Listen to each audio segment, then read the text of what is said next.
Venga. Ya está. Es que ya está. Lo veo aquí, ¿ves? Ya pone 3 segundos, pues ya está. Ya está. ¿Ro o Rocío? Como quieras. Me da igual. ¿Cómo prefieres tú? ¿Te da igual? Es que siempre o sea, cuando le digo a la gente esto, y me dicen me da igual, pienso, te has cansado ya. O sea, te has cansado de tomar la decisión y te has rendido por algo. A ver. No, Ro me gusta más, ¿vale? Pero es verdad que Rocío, mi nombre, me gusta un montón. Lo que no me gusta es Roci. Hostia, pero Rocío no... Es que Rocío no entra en la ecuación de posibilidades, yo creo. Pero Ro, venga, Ro. Vale, sí, Ro. Vamos con Ro. Bueno, no hago presentación ni nada a la gente. O sea, quien quiera, o sea, te conocerán y quien no te conozca, que busque tu nombre y se busque la vida. Venga, vale. Entonces, muchas gracias por aceptar.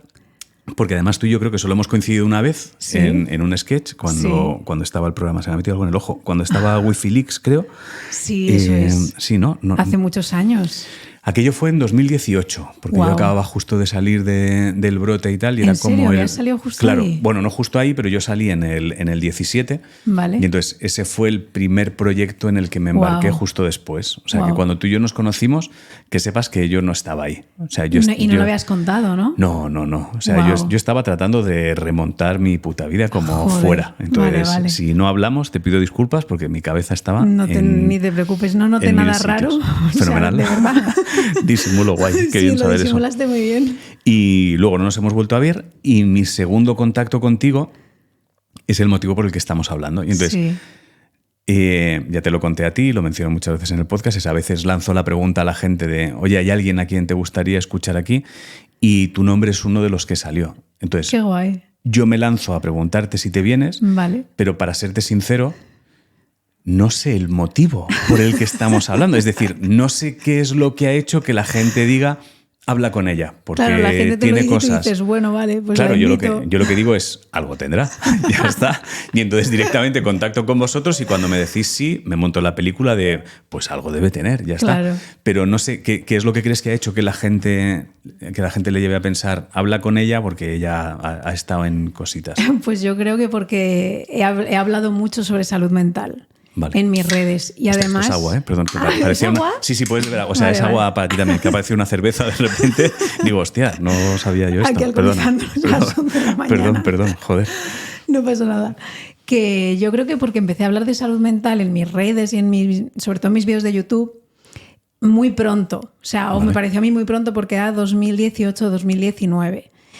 Y empecé a ir a terapia, yo tendría 30 años... Y lo dije en un vídeo. Hice un vídeo además con mi psicólogo en mi canal de YouTube. Y entonces ahí fue la primera vez que empecé a hablar de salud mental. Y en ese momento no estaba nada de moda. O sea, la gente no hablaba de ir a terapia. Y además yo empecé a ir a terapia por una ruptura. Y lo dije. O sea, lo dije. Estoy ya en la mierda. Voy a empezar a ir a terapia con 30 años y es por una ruptura porque tengo el corazón roto. Y me acuerdo que escuché tu entrevista con Mercedes Milá, que decía algo parecido, como que ya el momento más triste que ha sido su vida fue por una ruptura y yo me sentí un poco como identificada, en plan, ay, yo también, vale, no me siento tan rara. Y entonces, como lo dije en un vídeo, ya a partir de ahí me ha surgido un poco como natural seguir hablando del tema. Pero en ese momento la gente me decía, oh, estás loca, ¿qué haces yendo a terapia por una ruptura? O sea, fue un poco como... Pero si no estás tan mal, ¿por qué vas a terapia? Claro, es que en ese momento no es como ahora que todo el mundo está hablando de salud mental, de la importancia de ir a terapia, está como más aceptado. En 2018 era una cosa un poco todavía rara. Claro, y ahí me llama la atención, ¿era la primera ruptura que tenías en tu vida? Claro, porque había estado 12 años con una persona. Hostia, vale, claro, es que eso me cuesta siempre ponerme en el otro lugar porque para mí las rupturas... Es algo, esto es raro, pero para mí las rupturas es algo constante en mi vida. Que has tenido como muchas, ¿no?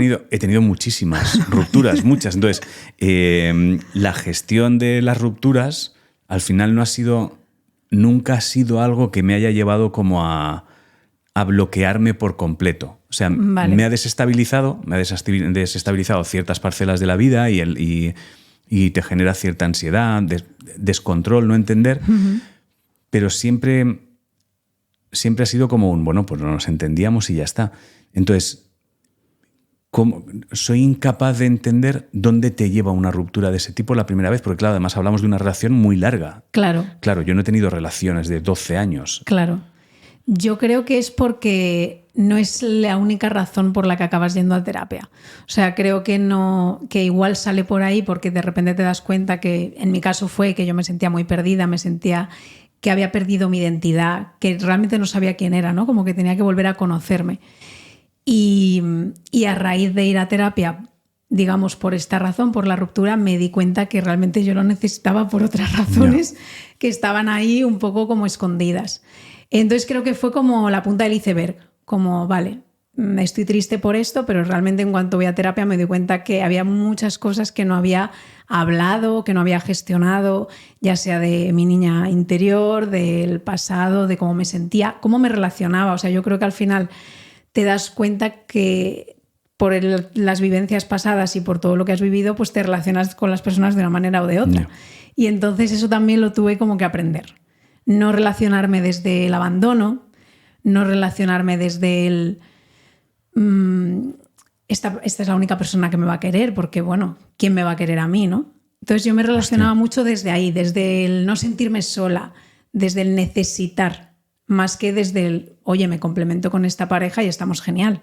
Pero después de la ruptura, o sea, ¿todo eso te empezaba a pasar después de la ruptura o desde antes? Es decir, estoy tratando de hacer como el viaje a cuando arranca la relación. Porque una relación de 12 años, has mencionado, tenías 30 ahí, o sea que estamos hablando de 18 años, 17, 18 años cuando empezáis.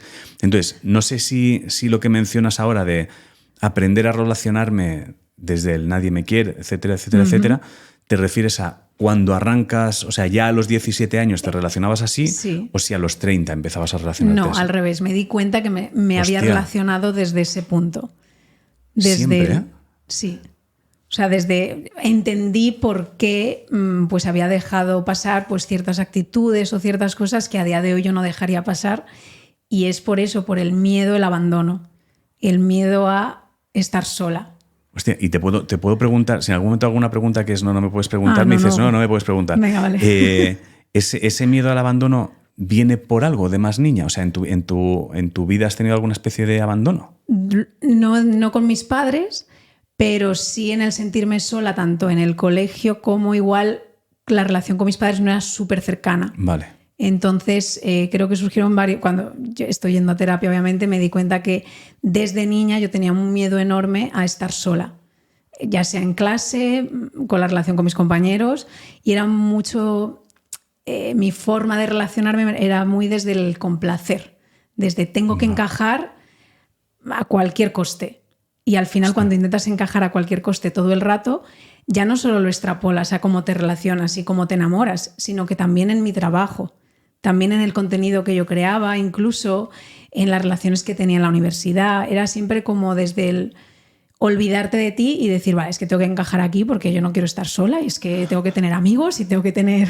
Y entonces luego cuando me di cuenta dije, pues he creado muchos, por ejemplo, yo que he creado vídeos desde 2012, me di cuenta que muchas de mis creaciones también eran por el que se espera de mí o el tengo que gustar a todo el mundo. Yeah. Y entonces eso lo he ido trabajando a partir de los 30. Hostia, pero menuda guerra, ¿no? Porque al final o sea, trato de hacer las cosas por complacer y no estar sola, de forma que estás haciendo algo que no terminas de ser tú, o sea, simplemente lo estás haciendo. Estás haciendo algo que no quieres hacer y no te gusta para no estar en un sitio que no quieres estar y tampoco te gusta. Entonces, es una putada porque ninguna de las dos cosas te conecta con quién eres de verdad, ¿no? Efectivamente, es como huir de tu autenticidad y de lo que eres, pero en ese momento yo no era consciente. O sea, yo me di cuenta después, cuando ya empecé a pensarlo y dije, claro, por eso me siento así, porque he estado muchos años intentando encajar y ahora que me doy cuenta digo, vale, voy a dejar de relacionarme así con la gente, porque al final lo único que haces es hacerte daño a ti misma, porque si estás todo el rato poniéndote una careta, todo el rato haciendo lo que se espera de ti, al final es que te pierdes. Hostia, y es que además construyes, o sea, en tu caso además construyes incluso toda la parte profesional en base a eso. Sí, eso es. Toda mi profesión, que además era yo, grabándome a mí misma. Y que influye la aceptación de los otros. O sea, efectivamente, cuanto más aceptaba, cuanto más visitas tenía, cuanto más me gustas, yo mejor me sentía, pero en realidad, cuando me di cuenta, lo que estaba haciendo era escapando de mí misma y haciendo lo que se esperaba en cierta parte de mí. Entonces, al final era como ir alejándote realmente de lo que yo era. Hostia, ¿y cómo se... O sea, entiendo que cuando te das cuenta de eso, empieza a pesar mucho más todo lo que has construido, ¿no? Porque no te gusta tanto. Eso es. Y entonces, pero claro, ya has construido. Entonces, la única opción que tienes es o seguir construyendo hacia una persona que no te gusta, o frenar en seco todo lo que has construido y enfrentarte al vacío de eso, ¿no? Eso es. Frené en seco en cierta parte porque, por ejemplo, yo subía muchos vídeos a mi canal de YouTube y dejé de subir vídeos en YouTube porque no me sentía que estaba haciendo lo que a mí me representaba, y poco a poco he ido cambiando mi contenido, digamos, lo que yo creo, y cada vez creo que me voy acercando más a algo parecido a lo que yo soy. O sea, cada vez me siento más a gusto, cada vez me gustan más compartir cosas porque los vídeos me representan más, pero lo he hecho poco a poco. Aunque, por ejemplo, en YouTube lo paré completamente. O sea, que igual sí que tuve ese abandonar por una parte esta faceta mía, pero como obviamente mi trabajo son las redes sociales, pues seguir de alguna manera creando contenido, cambiando mucho el contenido. Y ha sido muy difícil, o sea, ¿le ha costado mucho a tu cabeza? Entiendo que en ese cambio de contenido, no lo sé, pero entiendo que cuando uno empieza a cambiar de rumbo, de personalidad, cuando trata de acercarse más a él, mucha gente va a ir desapareciendo. Muchísima. Es decir, hay mucha gente que no lo va a entender, o que sí lo va a entender, pero no quieren estar con esa nueva persona que se está construyendo y se van a ir. Entonces, ¿cómo de difícil es gestionar el que haya gente que se vaya yendo con la necesidad de aceptación? Cuando todavía no está formado del todo, cuando no estás, que a lo mejor ahora te da igual, pero en los primeros tiempos.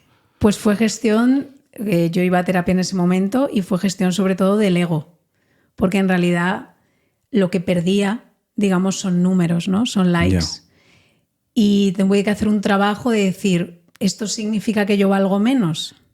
No, significa que estoy haciendo algo diferente, que me representa más, que tiene un público menor, un poco más nicho, ¿no? Un público diferente, que no busca esa risa o ese contenido que yo hacía para hacerme viral de alguna manera, y trabajar un poquito el ego, la verdad. O sea, tuve que trabajar con mi psicóloga, pues bueno, pues pensar, ostras, pues estuve muy de moda y tenía 100.000 visitas en una semana, y pues ahora los números han cambiado. No significa que sea menos, sino que estoy haciendo algo que me representa más, pero obviamente me ha costado. O sea, no es algo que sea de la noche a la mañana. Hostia, ¿y tienes la sensación que eso esté pasando en más gente que como tú arrancaron así? O sea, a medida que hablo contigo, en mi cabeza se empiezan a atar unos cabos, igual muy mal, quiero decir, o sea, no vale. Están atando en mi cabeza, pero esto no tiene ningún tipo de valor ni de absolutamente nada. Pero se habla mucho últimamente, cuando la gente habla de redes, etcétera, etcétera, habla de que la gente solo quiere la aceptación, los me gustas, los no sé qué. Entonces, no sé si hay toda una generación que esté a punto de llegar al mismo punto al que tú llegaste, de cuidado, estoy construyendo simplemente por sentir que me aceptan. Sí. Yo creo que cuando empiezas en redes sociales, y sobre todo, ojo, que ahora empiezan muchísimo más jóvenes, si empiezas una carrera de redes sociales y te centras demasiado, y es que sinceramente es que creo que es muy poco probable que no te fijes en esas cosas, que no te fijes en me gustas, no te fijes en visitas. Al final estás creando una carrera o un espacio basado en gustar. Y creo que eso es bastante complicado. O sea, sí creo que en algún momento de la vida, cuando te haces mayor, tienes que gestionar eso. Tienes que gestionar ostras, es que he estado intentando gustar durante muchísimo tiempo. Que igual hay gente que lo lleva genial, sí, claro, y que no le afecta para nada, pero yo creo que sí, pues lo veo en los niños pequeños, ¿no? Que pues las fotos que suben como para solo en el venga, a ver si gusta, ¿no? Pues creo que ese modo de pensar al final creo que va a hacer mucho daño a largo plazo. Es que genera la sensación de, no sé si a ti, si era tan intenso o no, pero cuando te escucho me genera la sensación de que hay un poco de me pongo el disfraz de lo que tengo que ser aquí y en cuanto está el vídeo subido se apaga cámara, me quito este disfraz, pero claro, tampoco estoy muy cómoda porque no me lo puedo quitar del todo, que no sé si era algo que te pasaba solo con redes o también te pasaba en tu entorno, que de repente descubres que has construido toda una vida simplemente buscando la aceptación y que de repente dices, yo estoy rodeada de un ambiente que no es el que me interesa. Me di cuenta que lo había extrapolado incluso a mis relaciones sociales. Es verdad que, por suerte, he tenido muy buenos amigos y me acuerdo que mi psicóloga me decía, a ver, Rocío, ahora puedes ir a tus amigos y estar triste, no tener una sonrisa y decir que estás bien todo el rato y que todo está bien y que solo quieres buen rollo, que los conflictos, puede haber conflictos y no pasa nada. Y entonces como me hacía ejercicios, me pedía ejercicios para yo mostrarme más vulnerable con mis amigos. Decía, cuando estés triste, díselo o diles algo que te ha hecho sentir mal esta semana. Y entonces empecé a hacerlo y entonces tuve la suerte que mis amigas, o sea, dije, jo, qué buenos amigos, porque en realidad he cambiado mucho mi forma de ser y me han aceptado pues como soy. O sea, no tengo que estar todo el rato sonriendo. O sea, yo era una sonrisa andante en plan, todo está bien. Y entonces pues me fui dejando llevar, pero sí creo que lo extrapolé a todo.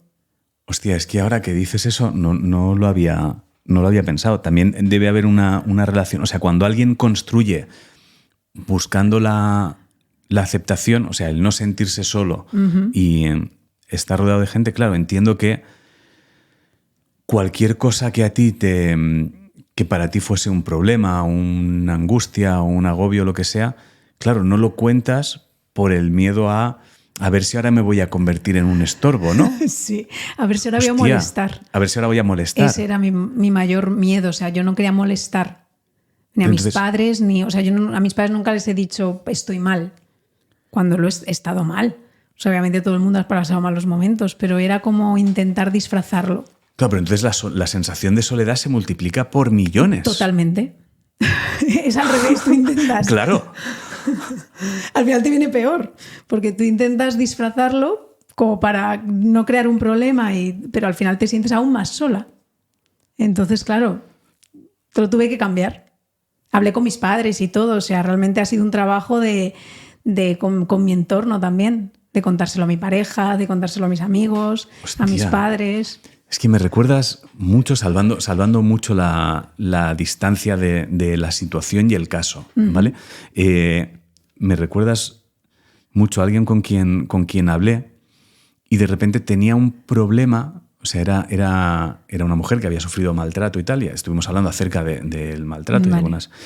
Y mencionaba, mi problema es que cualquier mínimo gesto lo interpreto como un exceso o sea, como que me estás dando muchísimo más amor del que merezco. Wow. Es decir, si de repente una amiga me llama y me pregunta cómo estoy, para mí eso es, hostia, le importo, que no sé qué, que no sé cuándo. Entonces, salvando mucho las distancias, cuando mencionabas hablé con mis padres o yo les empecé con mis amigos, les decía, ahora estoy mal, claro, es que eso es lo normal. O sea, te sentaste con tus amigos y tus padres para decirles, voy a ser normal. Es decir, cuando algo me siente mal o algo me esté inquietando, algo me esté agobiando, lo voy a compartir. Si un día estoy triste, os voy a mencionar, oye, hoy estoy triste. O sea, de repente hay como en algunas personas donde lo normal se convierte en algo como extraordinario para vosotros, donde a lo mejor deberíamos sentarnos y hablar de que a partir de ahora de vez en cuando te voy a decir que estoy triste. Y es como el gran evento. Es que ¿no? Lo dices así, digo, joder, suena ridículo. Bueno, sí. O sea, desde el cariño te digo, es un poco ridículo, pero que sucede, o sea, en la cabeza sucede, entonces, bueno, está ahí. Totalmente, y me siento identificada con lo que dices, porque caes en el peligro de idolatrar o de magnificar gestos, incluso darles demasiada importancia. De repente tienes otra pareja, ¿no? Después de ese momento malo, después de tú estar reconstruyéndote y de repente esa pareja, yo qué sé, es que tonterías, o sea, te hace un desayuno o te dice palabras bonitas y tú diciendo, wow, es que es el amor de mi vida. Y entonces tú misma te tienes que frenar y decir, espera un momento, es que tú no estabas acostumbrada a esto. Entonces, esto debería ser lo normal. Tampoco le des tanta importancia, tampoco te vas a casar ahora con él, porque es que ha hecho algo extraordinario. Entonces, sí creo que tienes incluso que irte cuidando en ese sentido de no darle tantísima importancia y empezar a pensar que eso debería ser lo normal. Pero claro. Hostia, ¿cómo fue ese? Porque entiendo que cuando empiezas a hacer eso también, de alguna manera empiezas a descubrirte tú por primera vez, ¿no? Y eso estamos hablando de 30 años. Sí. Entonces, es alguien que con 30 años empieza a descubrirse. ¿Cómo es esa despedida y bienvenida? Porque claro, se mezclan varias cosas. Se mezcla un adiós ro, hola ro. Pues mira, se basaba en escribir mucho y hacía muchos ejercicios de escribir cómo me definía, lo que me gustaba, lo que no me gustaba. Y es que fue pues un tiempo en el que yo no paraba de... Igual ahora sí pienso, si lo hiciera ahora me volvería un poco loca, ¿no? Pero en ese momento yo necesité pensar mucho en mí y decir, vale, venga, voy a escribir quién soy para mí, cómo me defino, cosas buenas y cosas malas. Y me costaba muchísimo poner cosas buenas, o sea, una cosa como... O cosas que me gustan. Y decía, esto me gusta porque me le gustaba a mi pareja, como un poco como definir realmente. Entonces fue un trabajo un poco también de centrarte un poco en ti, y eso cuesta cuando has estado tanto tiempo pensando siempre en los demás y intentar encajar y no molestar, pues cuesta mucho de repente decir, vale, venga, voy a pensar solo en mí, a ver cómo me siento. Cambiar el chip, ¿no? Llegar a una mesa y decir, en vez de pensar, yo salía de una fiesta y pensaba, habré caído mal a esta persona, habré caído mal a la otra, como me daba mucho miedo caer mal. Y cambiar a llegar a una fiesta y decir, esta persona la verdad que no me ha gustado. Y ya está, y se queda ahí. O sea, no es mayor importancia. Ya. Pero en el pasado era algo que me agobiaba mucho. Hostia, esta pregunta igual es rara, ¿eh? Vale. Bueno, igual no, creo que es rara. Pero ¿crees que o sea, ¿cómo has conseguido distinguir? O sea, ¿en qué momento tuviste por lo menos como una sensación de certeza de estoy escogiendo yo porque quiero y no por sentirme aceptada? ¿En qué momento? Sí, o sea, ¿has tenido en algún momento la sensación de bien, esto ha sido por mí, porque yo he querido independientemente de lo que suceda? Uf, qué difícil. A ver si todavía estás haciendo cosas por aceptación. Vayamos con cuidado. A ver, obviamente, algunas cosas yo creo que... Lo que pasa es que soy consciente. Vale. Y digo, vale, he dicho que sí a esto y sé que lo he hecho por puro miedo y por pura aceptación y soy consciente. Vale. Pero de recordar algo que ha dicho que sí o sí por mí... no lo sé. Bueno, probablemente frenar lo de crear contenido sí que haya sido así. Claro, frenar contenido en YouTube seguro. Porque además todo el mundo te pedía, ¿no? Claro. Sube vídeos y tú decías, es que ahora mismo no puedo. Y es que no lo sé, la verdad que te diría que algo tan simple y tan ridículo como empezar a decir que no a fiestas o eventos. A mí me costaba decir que no a cualquier plan. Hostia, pero decir que no ya es, ¿eh? Yo creo que es una gran clave. O sea, ser capaz de no tener... O sea, porque muchas veces lo que sucede cuando... O sea, creo que mucha gente tiene miedo a decir no porque se monta una película alrededor de las consecuencias que va a tener el decir que no a eso. O sea, como has mencionado eventos, pues pongamos eventos, fiestas, da igual. Pero es que si digo que no... Yo creo que muchas veces la gente se monta la peli de si digo que no, toda la conversación va a ser alrededor de por qué no he venido. Y luego a la gente le da igual. Nada, a la gente le da igual. Es que eso ya a veces menciono, sobre todo cuando se acercan como festividades, Navidad, este tipo de cosas, que yo insisto mucho en, oye, si tú no estás cómodo yendo a comer o cenar con tu familia, no vayas. O sea, dilo claro. Total. Y di, no voy, no estoy cómodo, no me siento cómodo, no voy. Ya está, el primer año será raro y el segundo menos raro. Y creo que mucha gente es incapaz de hacerlo porque cree que todo el resto de la comida o la cena va a ser alrededor de por qué esa persona ha dicho que no. y luego te das cuenta que no pasa. No. Pero no pasa porque tú mismo has estado en sitios donde alguien no ha ido, Eso ha dicho es. que no, y sabes que tú no lo has convertido en el centro de atención de Eso eso. es. Entonces, muchas veces nos cuesta ponernos en el otro sitio. Entonces, Sí. decir no creo que es un gran Claro, descubrimiento. es totalmente decir no y también darte cuenta. Yo me acuerdo que me ponía recordatorios en el móvil. Para cuando estaba nerviosa, Vale. me leía mis recordatorios y había uno que me ponía que decía: todos somos personajes secundarios. Nadie es tan importante. No pasa nada que tú no vayas a esto, que tú decidas lo otro. A nadie le importa. La gente sigue con sus vidas y no pasa nada. Y entonces yo lo leía y lo leía antes de tomar una decisión. Hostia, me parece muy potente el haber encontrado el no, porque creo en serio que es clave. Y tienes la sensación, o sea, si viajas mucho al pasado, a cuando eras cría, ¿tienes la sensación de que haya como algún momento donde hubiera un cambio muy grande, como para que de repente te desconectaras tanto de ser uno mismo? Porque no sé qué piensas, pero la sensación cuando todo el mundo habla de críos es como que son ellos. O sea, son ellos. O sea, los niños son los niños. No tienen ningún tipo de filtro, no hay nada, Sí. hacen lo que quieren, cuando quieren, como quieren.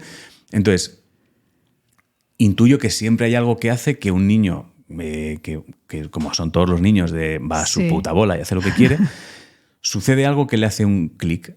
Entonces, a veces es un amigo que le habla mal, a veces es un amigo que le dice una frase idiota de ya no eres mi mejor amigo. O sea, yo me acuerdo, mi primera ruptura fue, pero llamas ruptura, esto es ridículo, pero es una de esas cosas que te marca mucho. Sí.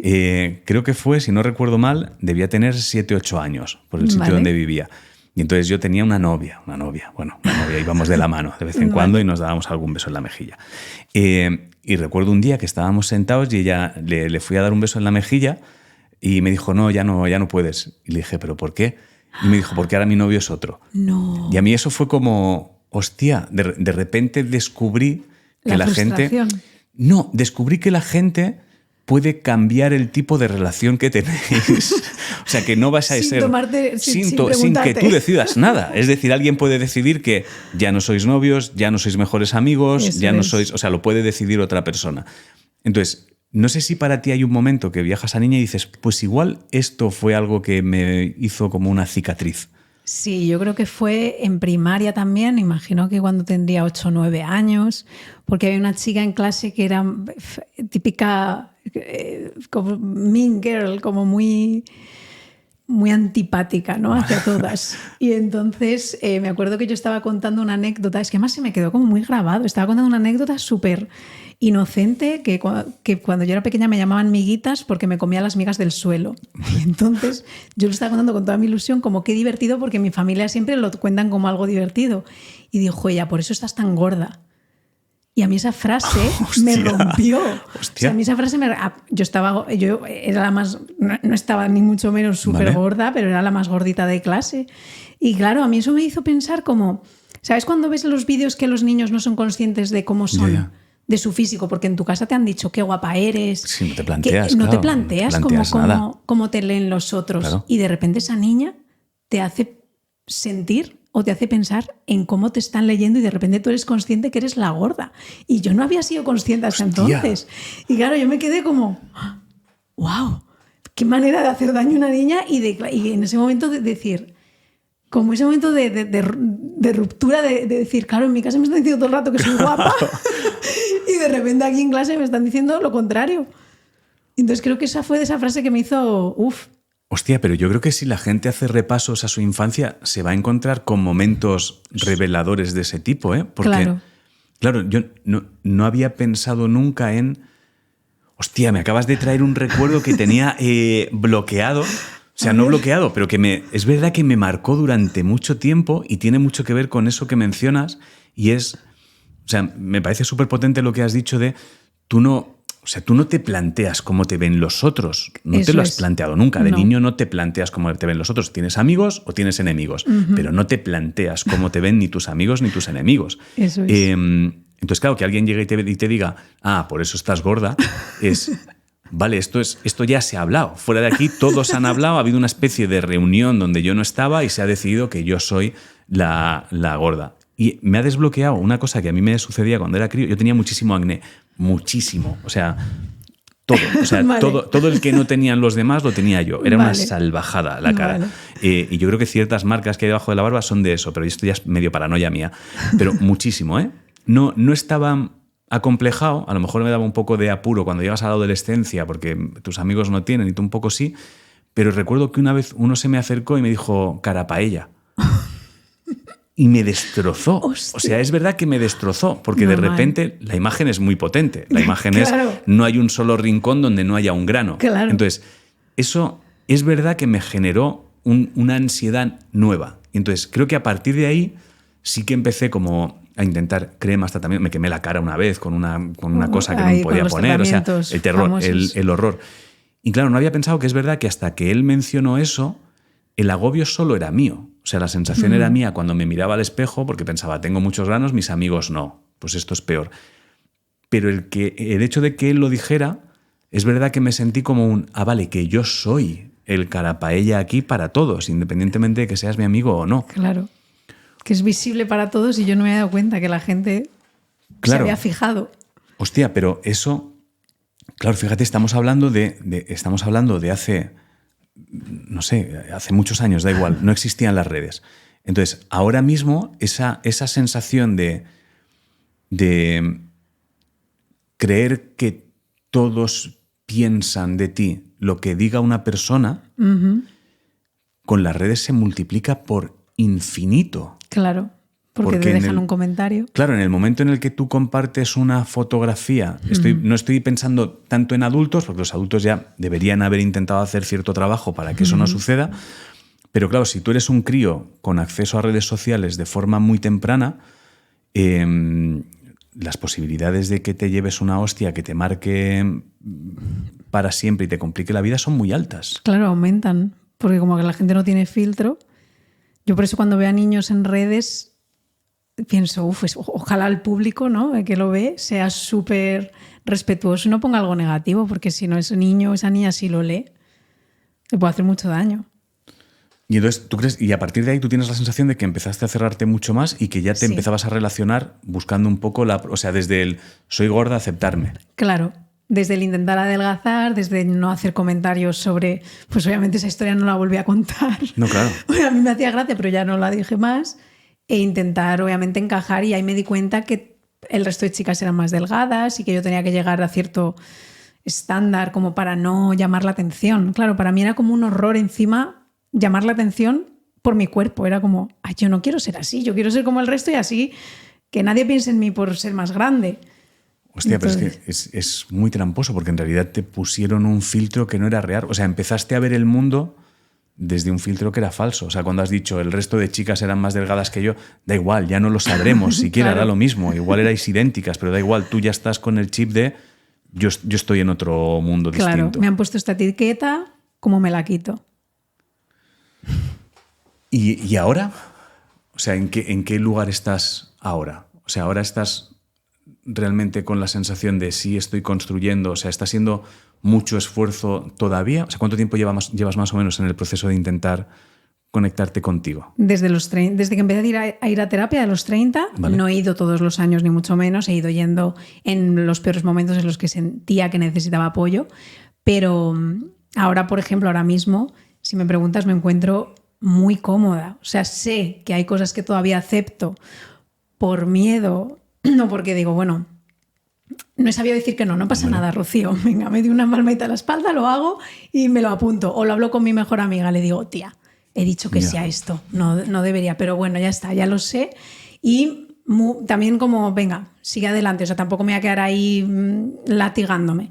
Entonces ahora ya sí que, no sé, es que me encuentro mucho más conectada, mucho más, pues que me doy cuenta de las cosas que siento yo también, ya no solo pensar en el sentimiento del otro, sino pensar en mis sentimientos, cómo me siento yo, según la interacción que tenga con una persona. O sea que a mis 36 tengo que decir que lo mejor del mundo que me ha pasado es crecer y también relativizar y darte cuenta pues de que no todo es tan importante y que un comentario así, obviamente ahora es que me daría exactamente igual.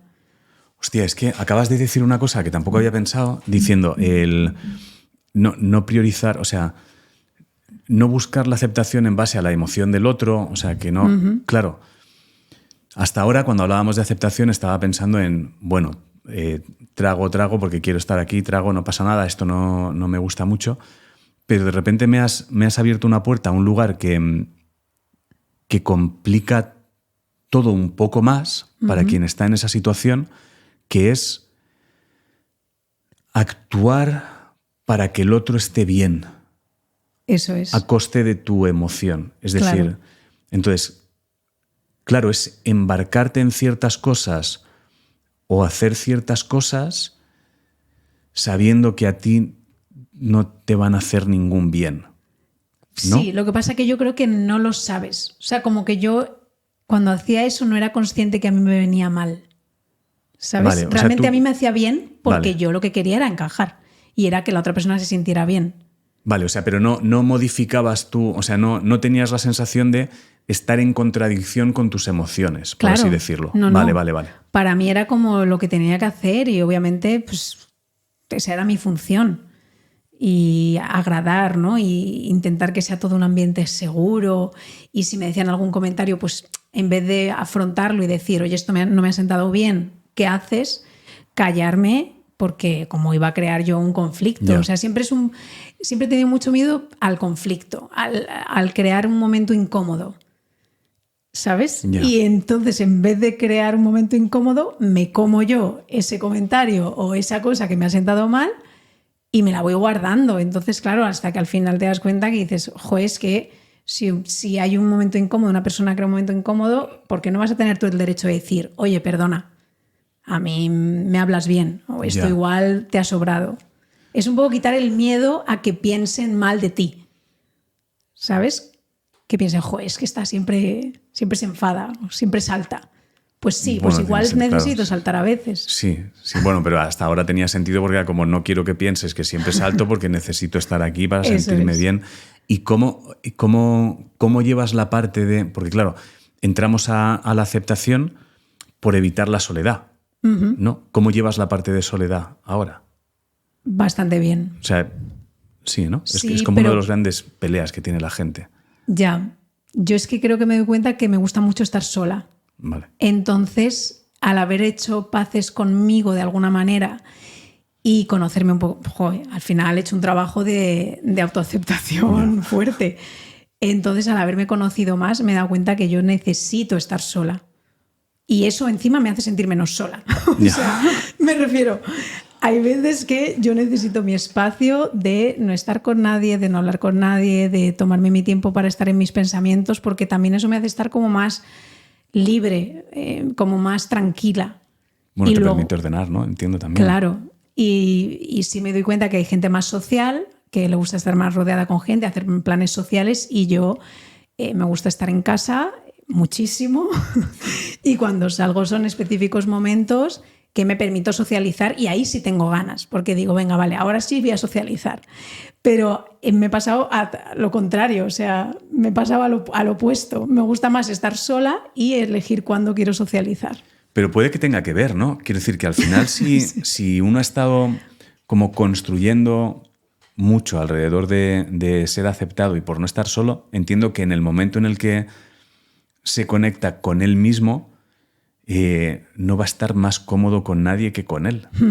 Entonces, claro, de repente descubres esa calma que te da estar a solas contigo, porque no hay nadie juzgando, no vas a juzgar a nadie, o sea, no estás en la calma. Entonces, de repente empiezas a seleccionar mucho la gente con la que decides ir, los momentos en los que decides salir, proyectos en los que te embarcas. Entonces, es como ser mucho más delicado. Sí. Para mí es como cuidarte. Es como ser amable contigo misma. Es como tenerte en cuenta. Ya. Antes de hacer algo, pensar, vale, quiero hacerlo, me apetece, estoy en ese mood o realmente quiero estar aquí en casa mirando al techo o viendo una serie o leyendo un libro. Entonces me intento preguntar eso igual demasiado a menudo que cualquier otra persona normal que no haya pasado por este momento, pero igual hay gente que sí le ha pasado y entonces yo lo que hago es como un proceso, igual lo he hecho muy conscientemente en los últimos años y ahora ya me sale un poco más natural. Y has dicho que vas a terapia de forma intermitente, o sea, vas cuando surge algo que necesitas. Sí. ahí hay algo que me produce curiosidad. ¿Cuándo intuyes que vas a necesitar un cable? O sea, ¿hay como parcelas que sabes que vas a necesitar un cable? O sea, por poner una imagen simple para explicarme yo bien, porque creo que no me estoy explicando bien del todo. Aparece una nueva relación, sé que todavía no estoy para gestionar esto, necesito ayuda. O aparece un nuevo trabajo, sé que no voy a estar para gestionar esto, necesito ayuda. O simplemente son momentos en la vida que dices, me estoy desmontando, no sé muy bien por qué, necesito un cable. O sea, ¿cómo lo detectas? Suele ser que pasa algo, ya sea que tomo una decisión. Me ha pasado de decir que no a algún proyecto importante y directamente llamar a mi psicóloga y decir, hola, necesito terapia porque he tomado una decisión importante, he dicho que no y necesito gestionar esto.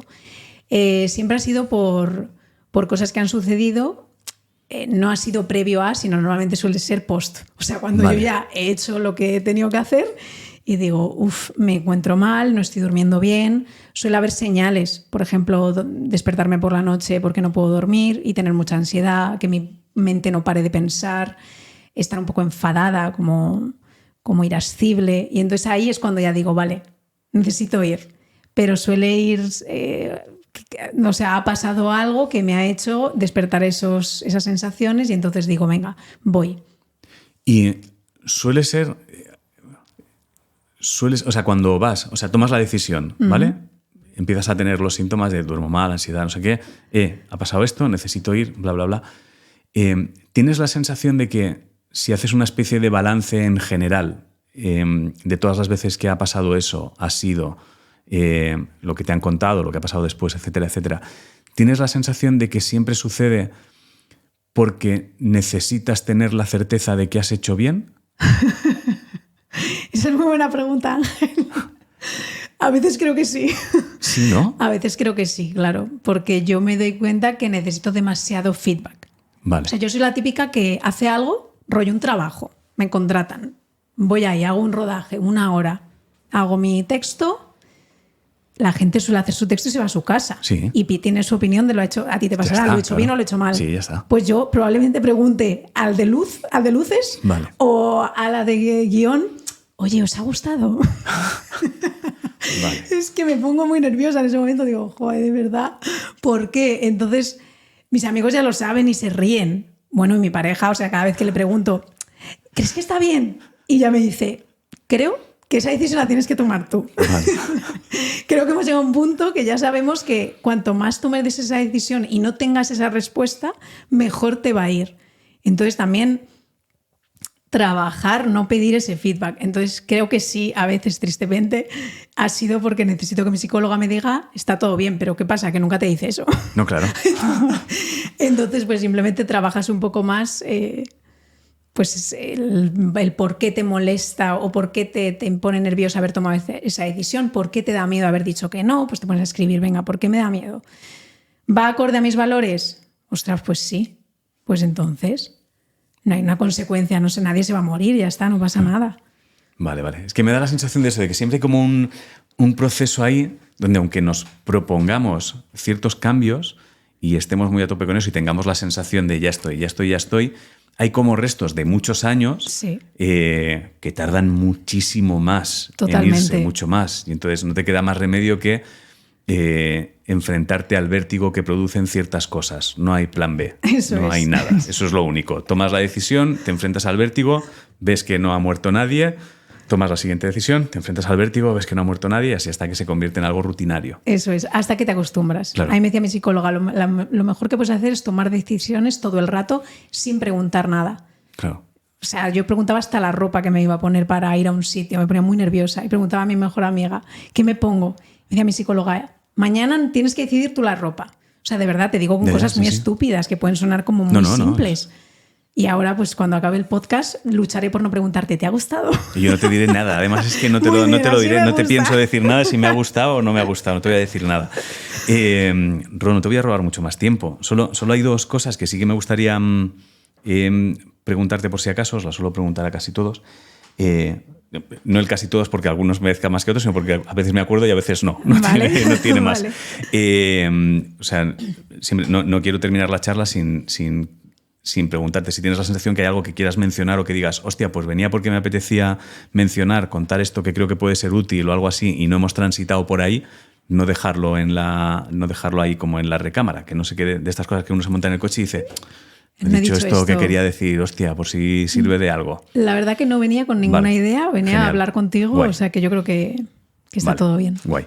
Y la segunda es, ¿crees que hay algo, o sea, ahora tú has hecho un viaje ya muy salvaje, o sea, hemos estado hablando, el tema de la aceptación me parece súper potente porque además creo que mucha gente está en ese...